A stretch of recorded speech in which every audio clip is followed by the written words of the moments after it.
Hello guys, welcome to my channel Suvarna Sankalpa. So ಇವತ್ತು ನಮ್ಮ ಸ್ಟೈಲಲ್ಲಿ ಬಿರಿಯಾನಿ ಹೇಗೆ ಮಾಡೋದು ಅಂತ ನೋಡೋಣ ಬನ್ನಿ. ಫಸ್ಟ್ ನಾವು ಟೊಮ್ಯಾಟೊ, ಈರುಳ್ಳಿ ಮತ್ತು ಶುಂಠಿ ಬೆಳ್ಳುಳ್ಳಿನ ಪೇಸ್ಟ್ ಮಾಡ್ಕೊಳ್ಳೋಣ. ಇಲ್ಲಿ ನೋಡ್ಬೋದು ನೀವು ಈರುಳ್ಳಿ ಮತ್ತು ಟೊಮ್ಯಾಟೊನ ರುಬ್ಕೋತಾ ಇದ್ದೀನಿ. ಹಾಗೆ ಶುಂಠಿ ಬೆಳ್ಳುಳ್ಳಿ ಪೇಸ್ಟ್ನು ಕೂಡ ಮಾಡ್ಕೊಳ್ಳಿ. ಚಿಕನ್ ಮ್ಯಾರಿನೇಟ್ ಮಾಡೋಕ್ಕೆ ಏನೇನು ಬೇಕು ಅಂತ ನೋಡೋಣ ಬನ್ನಿ. ಅರ್ಧ kg ಚಿಕನ್ ತೊಗೊಂಡಿದ್ದೀನಿ. 1 ಟೀ ಸ್ಪೂನ್ ಅರಿಶಿನ ಪುಡಿ, 4 ಸ್ಪೂನ್ ಖಾರ ಪುಡಿ ತೊಗೊಂಡಿದ್ದೀನಿ, 2 ಸ್ಪೂನ್ ಶುಂಠಿ ಬೆಳ್ಳುಳ್ಳಿ ಪೇಸ್ಟ್. ಇದು ಸ್ಪೆಷಲ್ ಮಸಾಲ, ಖಾಲ ಮಸಾಲ ಅಂತ ಕರೀತಾರೆ. ಬಿರಿಯಾನಿ ಮಸಾಲ, ಅರ್ಧ ಕಪ್ ಮೊಸರು ಹಾಕಿ, ಅರ್ಧ ನಿಂಬೆಹಣ್ಣು ಮತ್ತು ಸ್ವಲ್ಪ ಕೊತ್ತಂಬರಿ ಹಾಕಿ ಕಟ್ ಮಾಡಿ. ಪುದೀನಾನು ಸಣ್ಣದಾಗಿ ಕಟ್ ಮಾಡಿ ಹಾಕ್ಕೊಳ್ಳಿ. ನಿಮಗೆ ಬೇಕಾದರೆ ಜಾಸ್ತಿ ಹಾಕೋಬೋದು. ನಮಗೆ ಫ್ಲೇವರ್ ಇಷ್ಟ ಆಗೋಲ್ಲ, ಸೊ ಅಷ್ಟೇ ಹಾಕ್ತೀವಿ. ಸೊ ಈಗ ನೀಟಾಗಿ ಕಲಿಸ್ಕೊಳ್ಳಿ.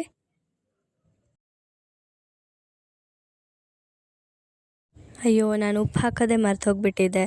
ಸೊ ಈಗ ಹಾಕ್ತಾಯಿದ್ದೀನಿ. ಸ್ವಲ್ಪ ಉಪ್ಪು ಹಾಕ್ಕೊಳ್ಳಿ, ನಿಮಗೆ ಟೇಸ್ಟ್ ಎಷ್ಟು ಬೇಕೋ ಅಷ್ಟು.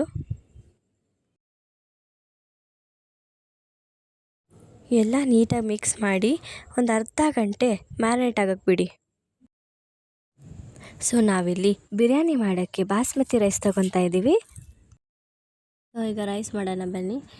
ರೈಸ್ ಮಾಡೋಕ್ಕೆ ಇಷ್ಟೆಲ್ಲ ಮಸಾಲೆನ ನಾವು ಹಾಕ್ತಾಯಿದ್ದೀವಿ, ಅದು ಸ್ವಲ್ಪ ಫ್ಲೇವರ್ ಬರಲಿ ಅಂತ. ಸೊ ಒಂದು ಪಾತ್ರೆಯಲ್ಲಿ ನೀರು ಕಾಸ್ಕೊಳಕ್ಕೆ ಇಟ್ಟಿದ್ವಿ, ಅದೆಲ್ಲ ಮಸಾಲೆ ಹಾಕಿದ್ದೀವಿ. ನೀರು ಕಾಯ್ತಾ ಇರಲಿ, ಅಷ್ಟರಲ್ಲಿ ನಾವು ರೈಸ್ ನೀಟಾಗಿ 1-2 ಸಲ ತೊಳ್ಕೊಂಡು ಬರೋಣ.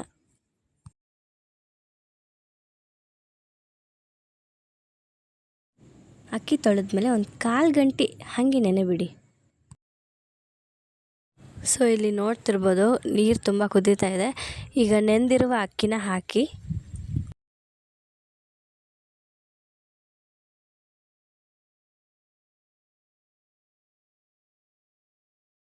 ಸ್ವಲ್ಪ ಉಪ್ಪು ಹಾಕಿ ಒಂದು ಸಲ ಮಿಕ್ಸ್ ಮಾಡಿ, ಅದಾದಮೇಲೆ ಎಣ್ಣೆ ಹಾಕಿದರೆ ಉದುರಾಗುತ್ತೆ ಅನ್ನ ಅಷ್ಟೇ. ಅನ್ನ ಆಗ್ತಿದೆ, ಅದು ಫುಲ್ ಬೇಯಬಾರ್ದು, 3/4 ಬೆಂದರೆ ಸಾಕು.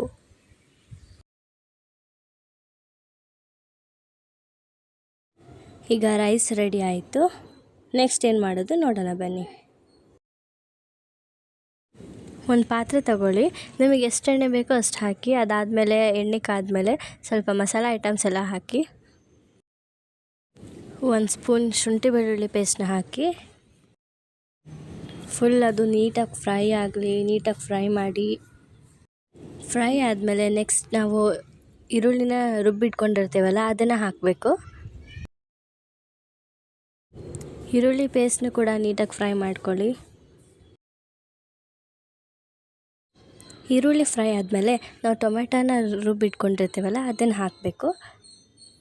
ಆಮೇಲೆ ನೀಟಾಗಿ ಫ್ರೈ ಮಾಡಿ ಅದನ್ನು ಕೂಡ.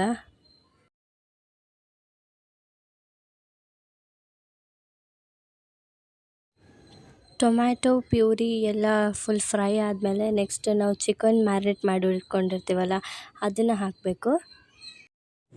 ಸಬ್ಸ್ಕ್ರೈಬ್ ಮಾಡಿ, ಕಮೆಂಟ್ ಮಾಡಿ, ಶೇರ್ ಮಾಡಿ. ನೆಕ್ಸ್ಟ್ ವಿಡಿಯೋದಲ್ಲಿ ಏನು ಮಾಡಬೇಕು ಅಂತ ಕಮೆಂಟ್ ಮಾಡಿ. ಸ್ವಲ್ಪ ನೀರು ಹಾಕಿ ಮಿಕ್ಸ್ ಮಾಡಿ.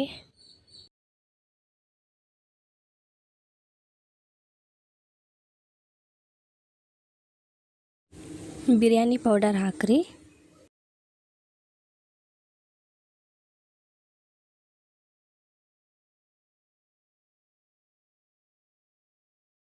ಫಸ್ಟ್ ಟೇಸ್ಟ್ ನೋಡಿ, ಖಾರ ಏನಾದರೂ ಕಡಿಮೆ ಬಿದ್ದರೆ ಮತ್ತೆ ಹಾಕ್ಬೋದು.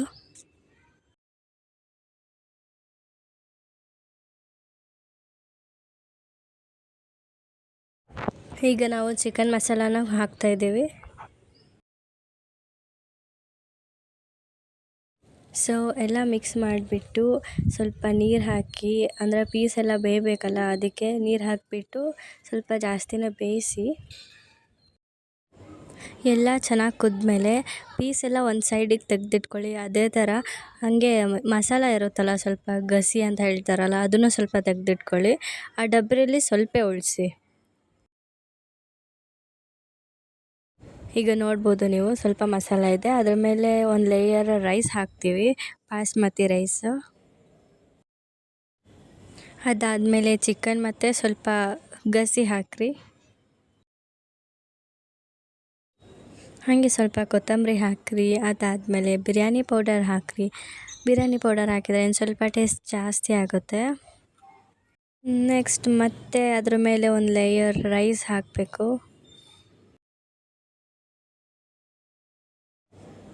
ರೈಸ್ ಹಾಕಿದ ಮೇಲೆ ಸ್ವಲ್ಪ ಕೊತ್ತಂಬರಿ, ಸ್ವಲ್ಪ ಪುದೀನ, ಅದಾದಮೇಲೆ ಬಿರಿಯಾನಿ ಪೌಡರ್ ಮತ್ತೆ ಹಾಕ್ರಿ.